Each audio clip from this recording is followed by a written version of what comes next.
Pourquoi 98,6% des projets NFT ne vaudront absolument plus rien d'ici quelques années, voire même quelques mois. Salut à toi et bienvenue dans cette toute nouvelle vidéo, c'est Cryptomage et aujourd'hui on parle de crypto comme d'habitude. Tu ne feras juste pas gaffe au fond s'il te plaît, c'est tout simplement moi qui joue à Minecraft, voilà. Je me suis dit ça pouvait être sympa d'avoir un petit fond comme ça qui changeait d'habitude, surtout que la majorité du temps, j'ai pas grand chose à me montrer à l'écran, du coup avoir un petit fond comme ça. Je trouve que ça peut être plutôt sympathique, c'est juste du parcours sur Minecraft, hein, vraiment rien d'exceptionnel.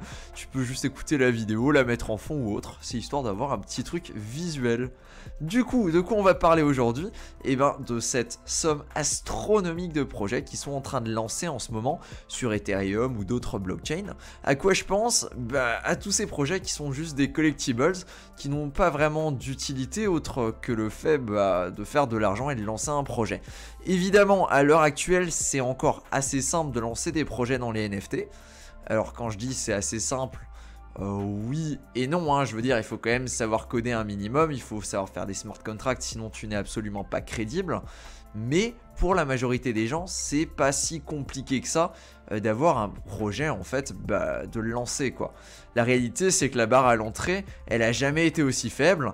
Et autant c'est bien parce que ça permet à des gens qui sont juste des artistes de pouvoir lancer leur collection et d'avoir quelque chose de sympathique derrière, autant c'est pas bien parce que ça permet à des scammers, si on peut parler de scammers véritablement, et ben eux de lancer des collections très facilement et de faire du churn and burn, c'est-à-dire tout simplement d'avoir une équipe de 5-6 personnes derrière qui vont s'amuser à lancer des collections en boucle. C'est-à-dire que c'est des mecs, il y a un artiste derrière, il y a un mec qui s'occupe du marketing, il y a un mec qui s'occupe de faire... de faire le community management, un marketing, un mec qui s'occupe de faire les smart contracts, une équipe de 5-6 personnes quoi, qui sont douées pour faire des NFT, ce genre de choses. Et leur objectif, si tu veux, c'est de lancer 1 à 2 collections par mois. C'est-à-dire qu'ils vont faire construire toute la hype, tous les dessins, tout ce genre de choses, histoire d'attirer le maximum de monde possible, de vendre leur collection. Et à partir du moment où ils ont vendu la collection, ils passent tout simplement à la suivante. Alors ils évitent d'utiliser les mêmes pseudos, hein, évidemment, sinon ce serait pas cool. S'ils utilisaient tout le temps les mêmes pseudos, ils se feraient griller en moins de 2 secondes. Mais c'est le genre de choses qu'on a pu voir ces derniers temps et qui sont vraiment démocratisées. Est-ce que c'est bien pour l'espace? Absolument pas. En ce moment, il y a environ 200 nouvelles collections qui sortent par jour, des collections de NFT. Hein. Je parle évidemment sur Ethereum, mais on pourrait aller plus loin en parlant des autres blockchains, parce qu'il y en a énormément qui lancent également sur d'autres blockchains, notamment les blockchains les plus connus, alors Solana et compagnie. Hein. Tu connais très bien tout ça. Et ben ça, à terme, c'est pas sustainable. J'ai pas vraiment le mot en français.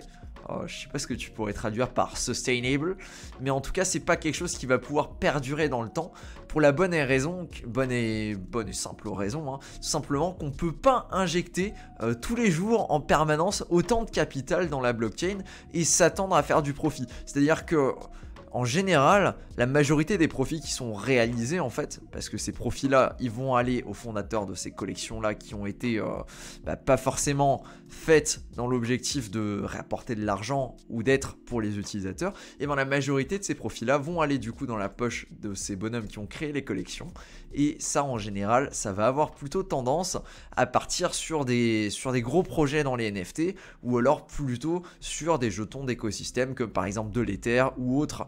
Du coup, effectivement, on va avoir de l'Ether qui va rentrer. Il y a même certaines personnes qui s'amusent à retirer ça sous la forme de dollars ou d'euros, quoi. Mais ça va pas être de l'argent qui va rester sous la forme de ces petits projets NFT qui, à l'heure actuelle, n'ont pas encore grand chose à montrer et qui, pour la majorité, n'auront probablement plus de valeur dans quelques années. Du coup, pourquoi je me permets de dire que la majorité des projets là qui sont en train de lancer en ce moment, ils vont plus avoir de valeur dans quelques années, tout simplement parce qu'on est quand même sur quelque chose de très cyclique. Et ce que je vois, moi, enfin en tout cas ce que j'arrive à interpréter, c'est qu'on est en train de se retrouver à peu près dans la même situation qu'on a eu avec les ICO en 2017-2018. Peut-être pas 2018 c'est là où on a eu le grand bear market de la mort. Chose très pas sympathique qu'on a envie d'éviter si on peut l'éviter. Du coup, qu'est-ce qui s'est passé? Eh bien, en 2017, les gens se sont rendus compte que c'était très facile de lever des sommes astronomiques d'argent en faisant une ICO. Une ICO, c'est quoi? C'est un petit peu de la même façon qu'une IPO. Je sais pas si tu sais ce que c'est une IPO. Si tu as déjà vu le film Le Loup de Wall Street, ils parlent de ça quand ils font une IPO pour Steve Madden, tu sais, le mec qui vend les chaussures. Je t'invite très fortement à regarder ce film, Le Loup de Wall Street, c'est un de mes films préférés. Et ben tout simplement, c'est récolter des fonds et c'est lancer, à la place de lancer un token, à la place de lancer un ticker en bourse, c'est-à-dire une action, ils vont lancer en fait des tokens. Et tu peux acheter, en fait, avoir des positions privilégiées sur ce token en commençant tout simplement en participant. Et du coup, c'est dans ton intérêt, si tu veux, de participer au projet, de parler du projet, de le mettre en avant. Ok, jusque-là, ça fait plus ou moins sens. Maintenant, le souci, c'est qu'il y a des sommes astronomiques qui ont été récoltées avec ce système-là, mais que derrière ces sommes astronomiques qui ont été récoltées, en fait, il n'y a pas d'utilité pour la majorité des projets. Ce sont des projets qui n'ont absolument jamais rien donné. Et ben, ce que je vois, et ce que je comprends en tout cas, qui est en train de se passer en ce moment au niveau des NFT, c'est qu'on est à peu près dans la même euphorie des ICO. N'importe qui peut décider de lancer son projet.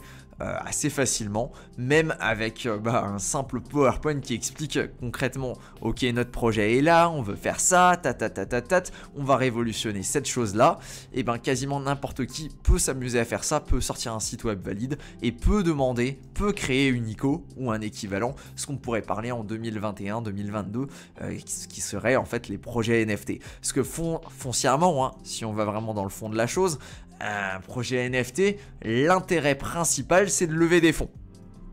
Alors il y a les mecs qui font des trucs intéressants et qui lèvent des fonds pour des projets, et il y a des mecs qui lèvent des fonds pour des associations très intéressantes qui s'appellent des comptes en banque. C'est pas le même objectif, c'est pas la même finalité pour les utilisateurs, c'est clair, c'est clair.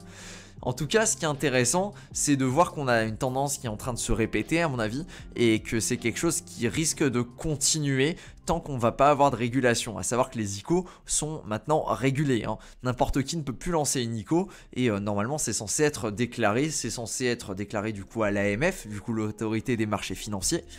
Et c'est pas un truc qui se fait en un claquement de doigts, du coup tu peux plus décider de lancer une ICO là maintenant tout de suite et de faire un profit là-dessus. C'est pas une bonne idée, c'est pas recommandable, c'est pas quelque chose de possible. Putain, je savais pas que ça freinait ça. Du coup, l'intérêt là derrière, c'est qu'au final, on va se rendre compte que la majorité des projets ne sont que là pour faire des collectibles, pour avoir des sites web, pour lever des fonds pour un compte en banque, et que on risque d'être bloqué à terme si tu veux, tout simplement parce qu'on va se rendre compte que ces projets-là ne sont pas intéressants, ne sont pas là pour construire le futur de la blockchain et ne sont encore moins là pour apporter des solutions originales, mais plutôt pour avoir des solutions assez simples en fait pour pouvoir monter des projets. Et quand je dis monter des projets, la majorité vont se cantonner à des images, des PFP ou alors des collectibles qui dans la réalité ne vont pas faire progresser en fait les blockchains sur lesquelles elles sont construites. Il n'y a pas vraiment de communauté qui se crée au-dessus de ces trucs là, et la majorité des communautés qui se créent en fait se disruptent très très facilement quand les gens se rendent compte que le prix n'a pas fait x2 en un jour. Ouais, je sais, en ce moment les attentes sont carrément indécentes alors que le marché des crypto-monnaies est clairement pas à son beau fixe. Voilà pour cette vidéo, je pense que j'ai un petit peu fait le tour du sujet, hein. J'espère que ça t'a plu.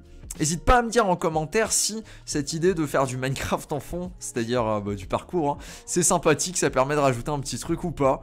En tout cas, moi ça me demande pas plus de temps, c'est même sympathique. Je perds peut-être par contre un petit peu plus le fil quand je fais ça en même temps.